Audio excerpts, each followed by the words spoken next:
Okay, let us start the webinar today. Just to recapture what we have seen yesterday,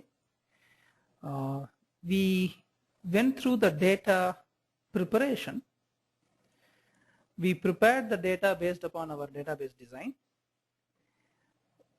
so that when you have a sample in front of you like this, if you have a sample like this, then you can visualize how it may look finally. And for a client also, it helps whether you understood their needs. If you are able to get the data samples, it will be good. The second thing is, we went through the identification of type and size, whether it's an integer, real number, strings, etc., etc. Then we talked about relationship between data that today we are going to see in some more detail. Then identification of unique data across the system, and within each data group or macro level data. This is what we have seen yesterday. Now, yeah, from yesterday we have received at least 3 or 4 samples Excel sheets that are given by people. It's definitely a better number than 1, but still, if more people can send that by preparing, that shows your energy level and practice. Good, let us continue the session today. Okay, now I'm opening a new sheet. I have got, okay, match ID, okay. This is the match ID.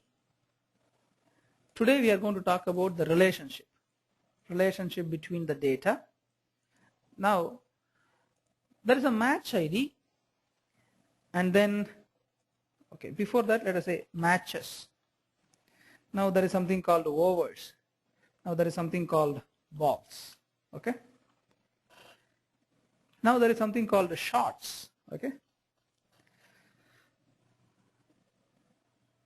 Here, a match ID. Suppose I take match ID 125 and 126. Okay. Within that, I can have overs, right? For a moment, I am forgetting about the innings. Let us have over number. Now, this over number, as I said, it is not unique. So only the combination of the match number 125 and the over number 1. And the match number 125, the over number 2, that is unique. The pair is unique. Whereas if you go to the balls, right? If you go to the ball, now you can say match number 125, over number 1, ball number 1. Match number 125, over number 1, ball number 2. So this triplet is unique under the balls. This pair is unique under overs. This singleton number is unique within matches. If you look one thing here, assume that I start building this data. Okay, just watch. I am preparing some data. So I have to do some cut and paste. Okay, 3, 4. Give me a second, I'll just so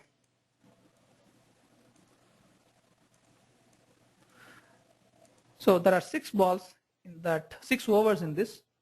Now I'm going to have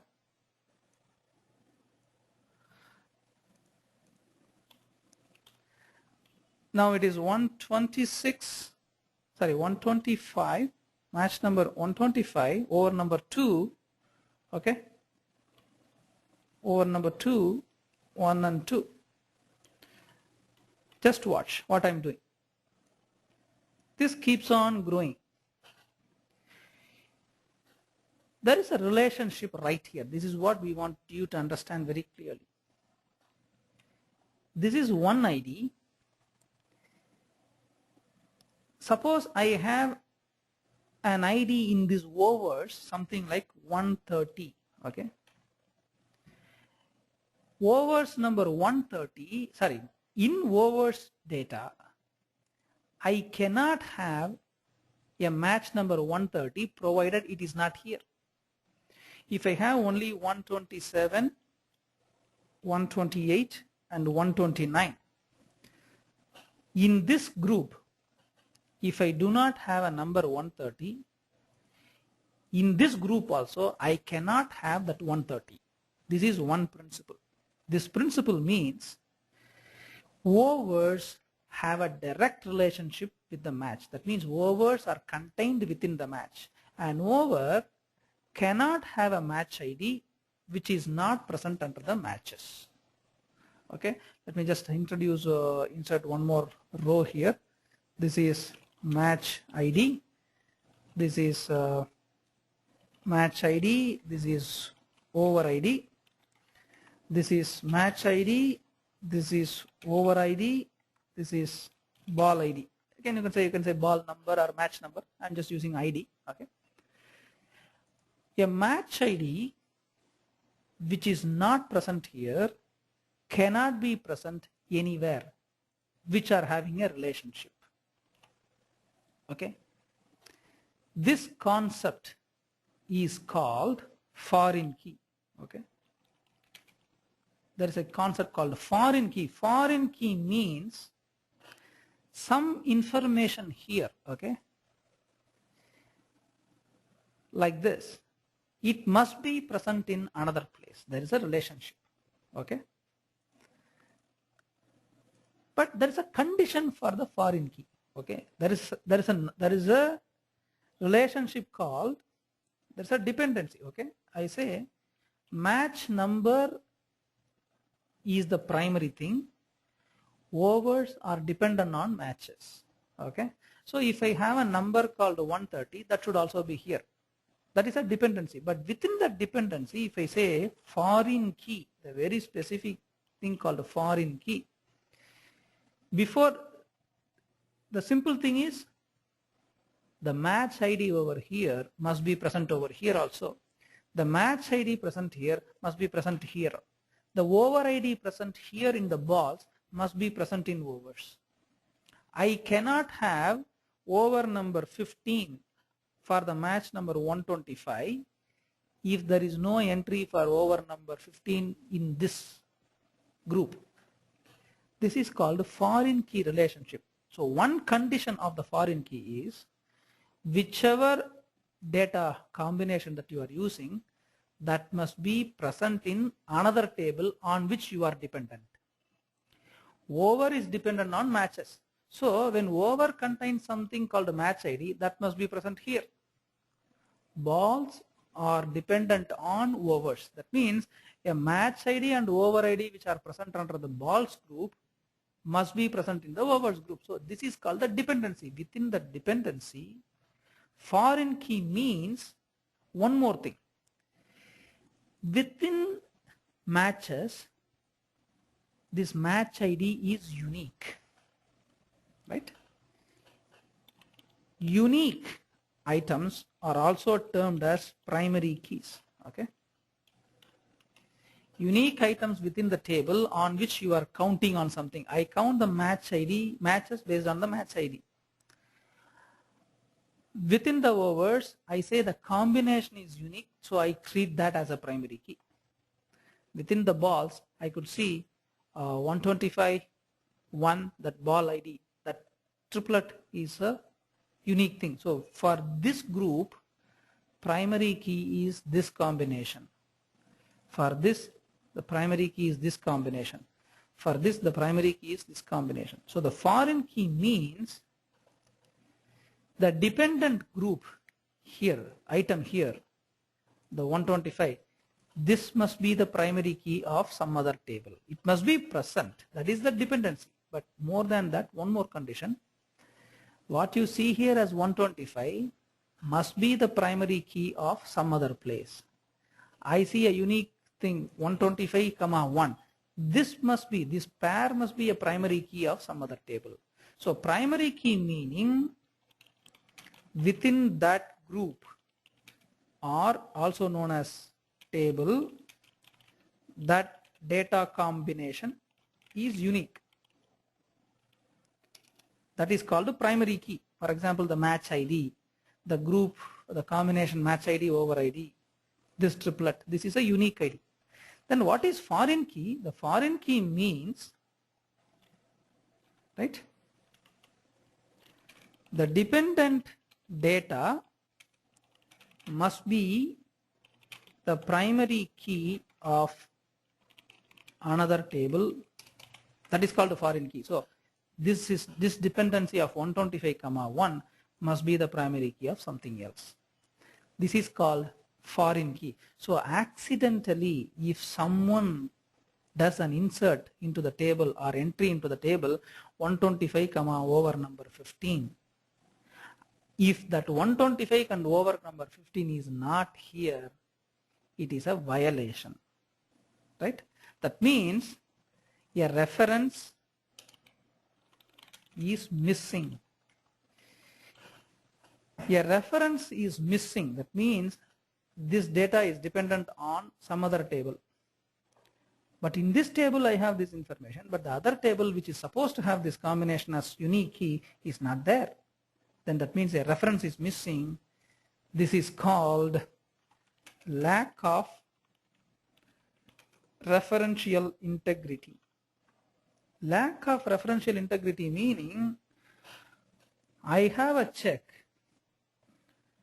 that is issued by somebody, but that check doesn't have an account number which is valid in my bank. But I have a check with me, but that account number doesn't exist in the bank system.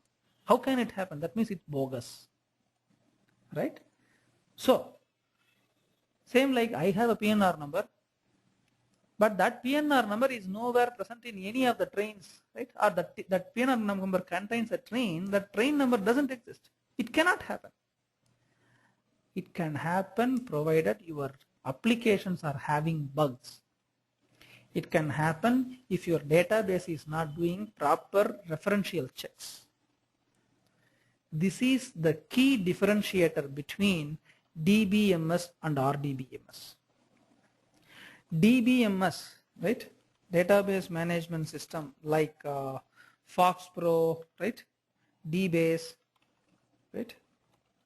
They are all database management, even flat files, data files, bat files.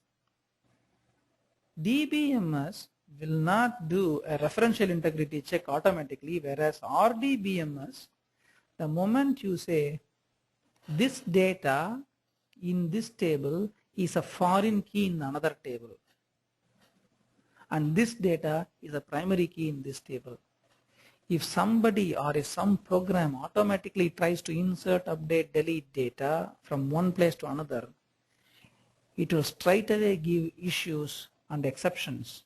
Hey, you are violating the integrity. If you are violating the integrity, database reports will be wrong, so it will not allow. So that is a major differentiation between relational database management system and database management system.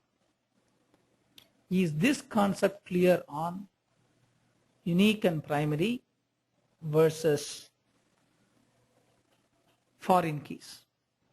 This is called the dependency. If a foreign key is missing in another place, it is called a lack of referential integrity. That means the database has got some junk values. Is this clear? Can you please raise the hands if so?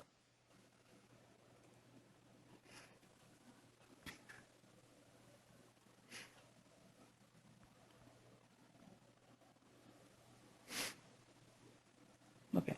There is a question that people have posted. What is the difference between unique key and primary key? Which is slightly technical, which is not conceptual.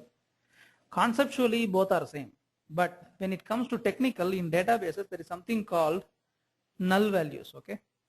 A column can have null value. One of the conditions in database, there is something called, right, primary key. Primary key cannot be null. This is one of the conditions posted by all the databases. Whereas a unique key can be null. That means it can have only one value. Okay, one record can have null values. But in databases, there is something called indexes. I can create unique indexes. If I create a unique index on a not null column, so there is something called null values allowed and not null values not allowed. There is an attribute to define the columns. So the moment you define a unique key on a not null column, that is exactly same as primary key. The only difference is primary key cannot be null. That's the only difference between the unique key. I would say unique key is a superset. and primary key is a subset, because unique key can also contain null, but that can be only one record with a null value, whereas a primary key cannot be that. Okay. And one other thing in databases, what happens is, in many places in databases there is an update statement. Okay, there's an update statement. If you try to update the primary key value, databases will not allow. So you have to, suppose I have a PNR number 128, right? PNR number 128. If I want to update the status here, you cannot update this 128 to 129. That is not allowed. So updating the primary key value itself on the record is not allowed.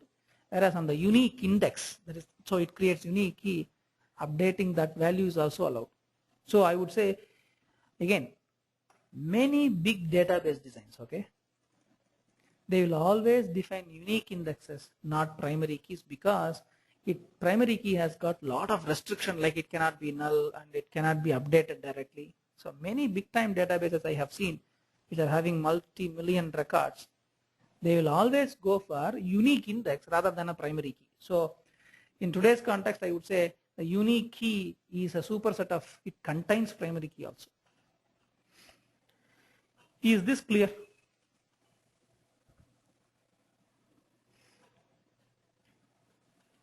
Good. The next concept that we are going to see is normalization. Okay.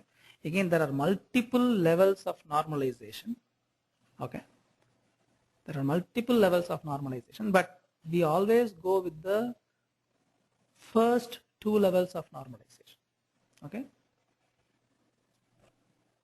We are going to see the first two levels of normalization. The first normalization, right? One of the rules. One data must be in one place only. Do not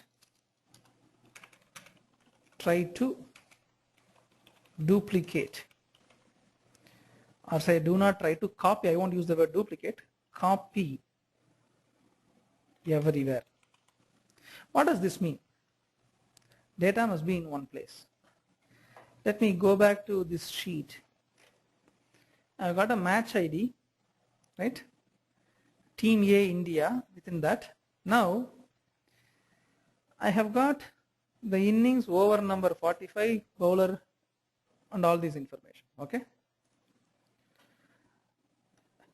In this table also, I can maintain, right? I can maintain the team information. Okay. Overs also, suppose if I maintain for some purpose, okay, for some purpose, mainly on reporting purpose, either in this balls table or somewhere else, if I go here, along with the balls table also, I am going to use bowler information. Bowler 45th over is done by lever, right?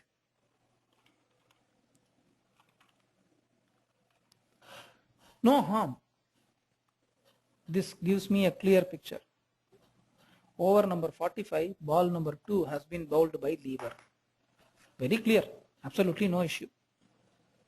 But already there is an information group that says first innings 45th over is done by lever. The name of the bowler is already mentioned over here. Why should I state the bowler name here also? Because the moment I see innings over number, which is having a relationship here with the over, I know Neil is the bowler, or say lever is the bowler. That bowler name, first I get the information from here, I go here, then I get that information here.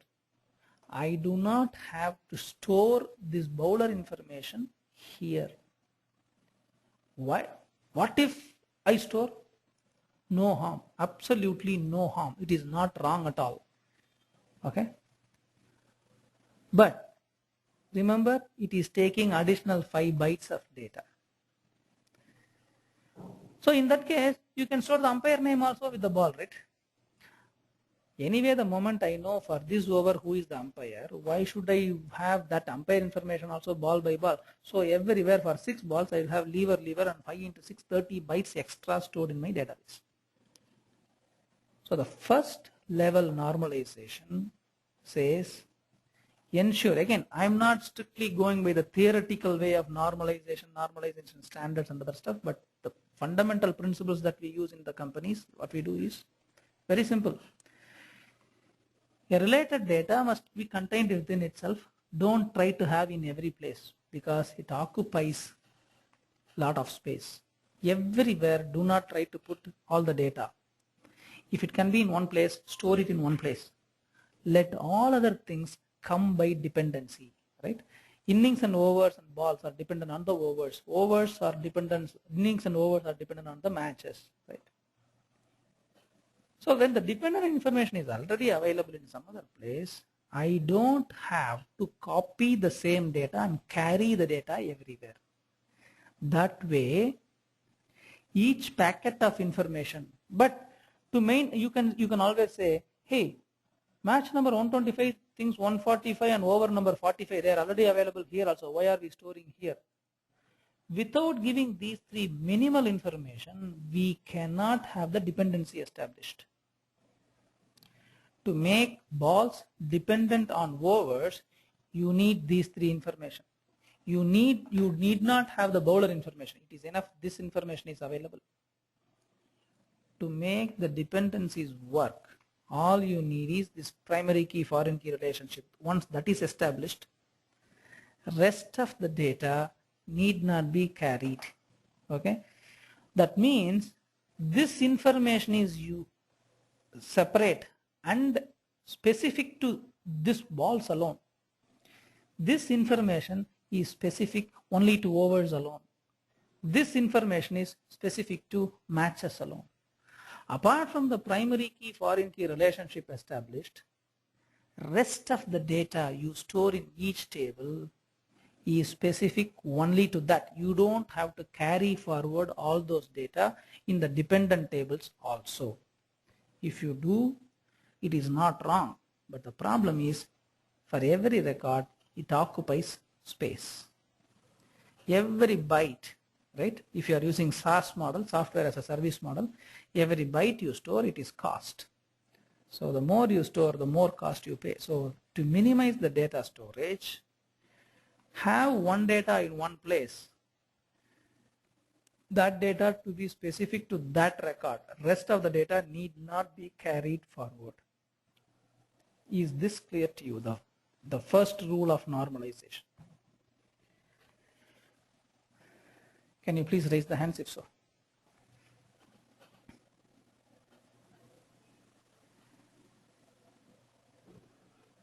Good. Now I am asking a question. A few people have raised a question that shows that they are knowing the second level of normalization also. Can someone, if from the way I see their questions, I think they know a little bit of database design itself. Can you people try to type what is the next rule we will apply on the normalization factor of all the tables? Can someone send the information? Out of the fundamental is establish primary key foreign key relationship. That is number one. Without that, we cannot do a database design fully. After that, the next rule is establish only one data is in one place. Do not take irrelevant data all over the place. Okay. Yeah, people said related data should be in place. That is what we now just said. This is specific data that should be in one place, right? That's why we are grouping. Related data should be in one place. That means we are creating a table to make a group, macro level data. What is the next rule we will apply in normalization?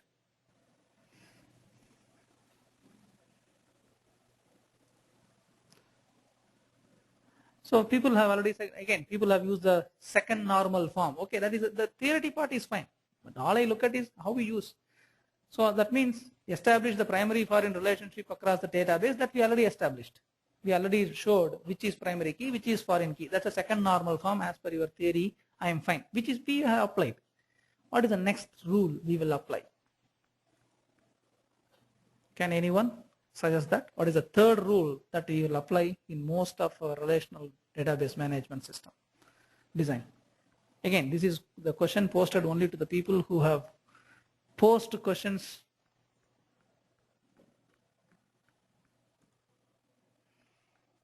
Okay, then a few answers came as sorting, separate the duplicate trees.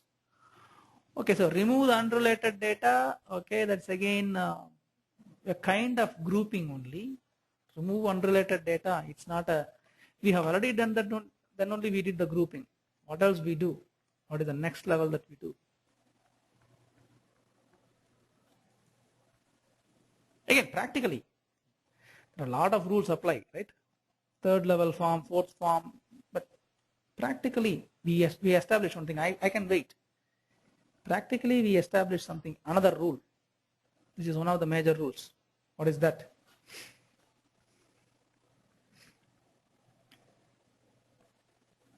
In practical database designs, that means I have to access this as an application database.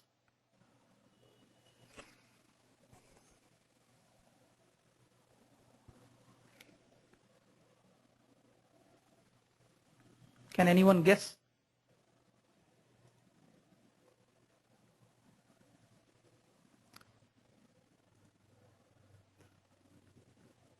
Some people have given remove subsets of data that apply to multiple rows of a table and place them in separate tables. That's what is called, you make small arrangements which are specific to that group, right? It's one or the other way of telling the same thing, right? Balls is a subset, overs is a subset, match is a subset, right? So you try to break down. That's what we did, and we established, we have broken down the system to different groups of data. Then we have broken down to primary key foreign key relationship also. Then there is one other rule that we apply.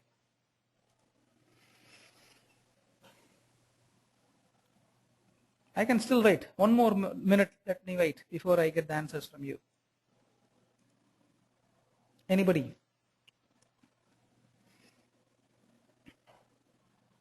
I'm giving you enough time to do Google search. But again, this is practically, Google search may give conflicting answers, but I'm talking about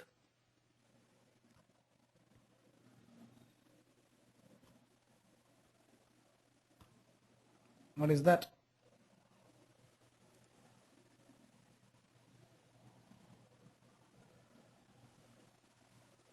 Okay, I'm not getting any answers. Let me tell again. These are called constraints. Okay, apply constraints. Okay, apply constraints on data. Primary key itself is a constraint. Foreign key itself is a constraint. We already applied those things. Apart from that, there are certain constraints. For example, can the innings number be 4? That column value alone. Okay, when it comes to database design, we have to apply some rules on even values. These are nothing but rules on values to be stored. In a 2020 match, can the over number be more than 20? So the value of the over number must be between 1 and 20 only. This is a rule. First we establish the groups. Within the groups we identify elements, we give data type, size, etc., etc. Then we establish the primary key foreign key relationship. Okay, then we are now going to apply how the data should be, right?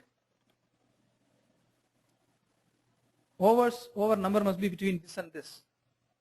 I can also give, is it an international match, right? Match type must be either 1 day, 5 day, or T20. Okay, it must be having one of these values only, right? Again, Suppose you take a typical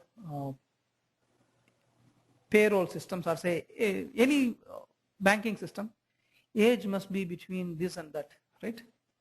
Can age be 200? Can age be -1? In relational database management system, you can apply constraints. That means how the data must be stored. Again, not for all the fields, but for certain fields which are vital, you can establish the rules right in the database itself, so that your application need not even take care of that. If somebody tries to insert a value beyond this, it will throw error. So apply constraints, apply the rules how the data should be stored. So if someone tries to update it to 21 over number 21 in a 2020 match, it will say you are using a wrong data, right? Forget about it is dependent on something else. The data itself is wrong. So it will the RDBMS can straight away say that. That is the next thing. Apply constraints on data. Now you tell me, in cricket, what all in the cricket statistics tables, what all can be the constraints? Again, I am not strictly going through the normalization forms 1, 2, 3, 4. I am talking about practically how we design the database in our place, which can be a combination, permutation combination of all the theories that we have covered so far, and which is given in the academic books also. We are also using all these things. The theories are not bad. The theories are also facts, but you don't have to apply them in the same sequence that is given in your book. The practical ways that we apply over here is this. Somebody else may differ from us. It's their way of design. It's like architects creating the architecture diagram for the building. It's different for each architect. This is how we do.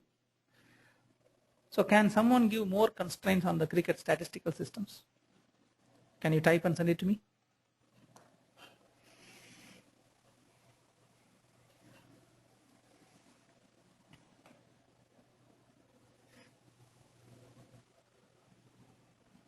Okay.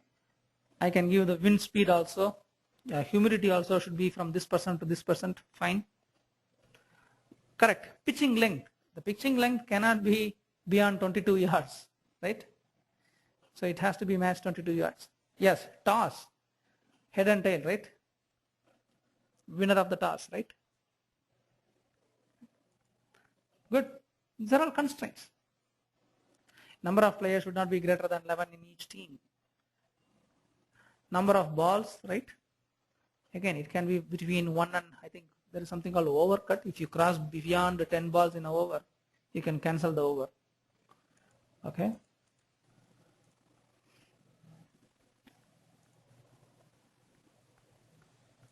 Okay. Correct. This is what I was exactly expecting. Which data can be null? Which must not be null? Okay. Because I have already used the word null, not null, just 5 minutes before. I was expecting that. Certain things I need not even fill, right? I don't have to fill the data. If the data is available, I will fill. If the data is not available, I will not fill. Right? There will be something like that. Right? For example, is there a wicket or not for this ball? I can interpret my database. So if nothing is stored, if it is a null, there is nothing stored, that means there is no wicket. If something is stored, then there is a wicket. Okay? So that wicket for a ball can be null. So which is null or not null, that is also a constraint. That's also a rule. Correct. Okay. Then what else is a constraint?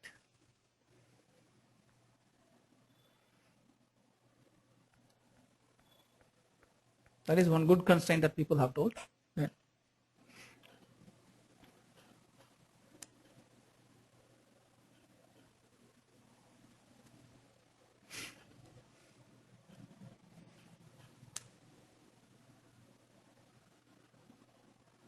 Yes, the date of the match must be falling between the start date and end date, right? Correct. So people have given already that date range limits. Perfect. Good. Okay. So the constraints, application of constraints is the next level. That means how the data must be stored, what values it can store, right? Okay, just to recapture what we have seen today, we talked about what is a primary key, which are unique across the system. Primary can be a single element, it can be a pair, it can be a triplet, it can be a composite key, right? A composite key means 2 or 3 fields as a combination, they become unique. That is called a composite key. Then we also talked about the foreign key relationship. One dependent value is existing in another table as a primary key value, right? Then we also looked into first normalizing, the first rule in normalizing. I won't use the way first normalization form. I will say the first rule that we apply in normalization is one specific data must be in one place only, right? I won't say one data, one specific data must be in one place only. Do not carry or copy everywhere. This is one rule we apply so that unwanted data storage is avoided. Then apply constraints. Apply the constraints. And we also talked about if references are missing, what is the referential integrity means. Then we also talked about what is the key differentiator between DBMS and RDBMS. This is what we have seen today. Any questions in this area?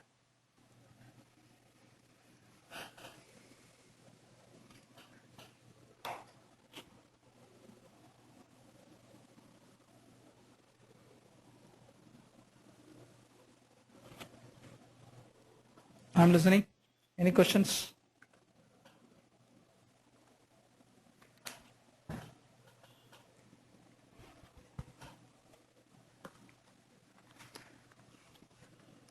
Someone has asked, can a primary key be composite? Yes, very well. A combination of the fields can be primary. Yes. Composite meaning is like, for example, here in this table, if you see the match ID, innings ID over number, this combination is unique. So this is called a composite primary key. Here, just this match ID alone is single field, that itself is unique. So that is the primary key. Here, fold information. These 4 fields put together, they are unique. That's a composite primary key. Right? Someone has asked a question, can we update a unique key data? Yes, you can update a unique key data provided there is no other duplicate. A unique meaning it is not available within the table with the same value. So if when you are updating, right, it should be okay as long as it doesn't return a duplicate error.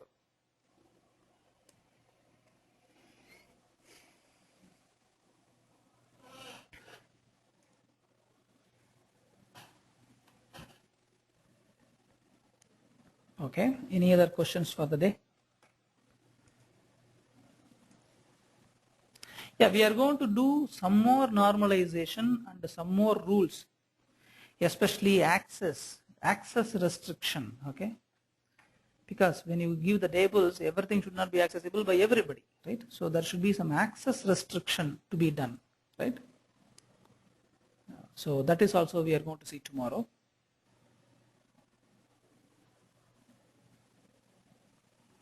Someone has asked a question. In case of a foreign key, what should be the sequence of inserting data? So as I said,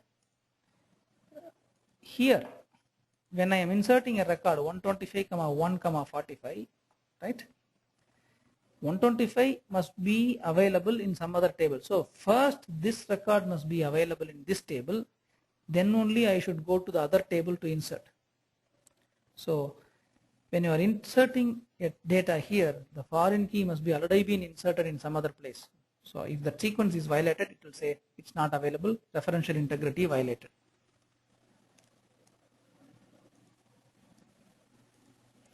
So we are going to see some more normalization techniques and access restriction. Okay, and there is one more thing we always do along with database design.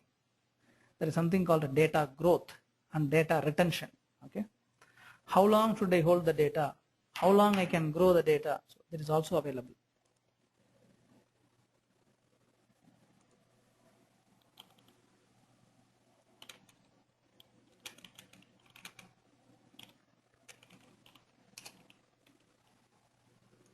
Okay.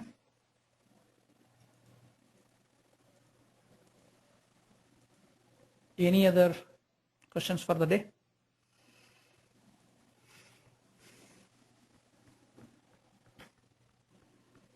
Okay, great.